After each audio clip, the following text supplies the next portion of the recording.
Hey, my name is Reed with Fleetio, and I'm part of the AI Service Advisor team here, and about to walk you through a quick demo of our AI Service Advisor.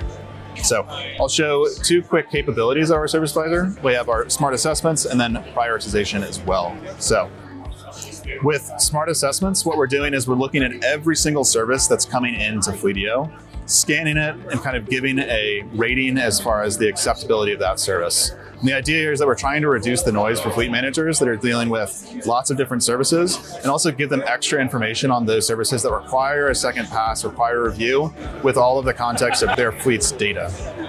So Smart Assessments is going to assign an acceptable, requires review, or unacceptable rating to any service, and also give you all the data that it used to make that decision, so it's all transparent. So we're already seeing that fleets utilizing assessments have a reduction in the time that their vehicles are spending in the shop on the order of about 16% before and after they turn on the assessments. And I think we'll see that rise as well as we start to roll out the ability to let the service advisor approve services that it deems acceptable. So we'll start to really clear out those routine services and let fleet managers and service managers work on the ones that take a second look and use that expertise.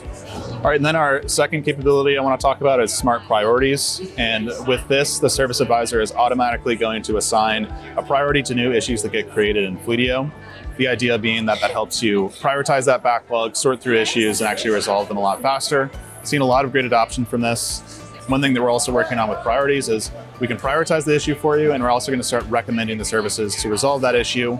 So you get all that in context. You don't have to go searching for all the right information there. We're already seeing a lot of great adoption from fleets on the platform that are using smart priorities.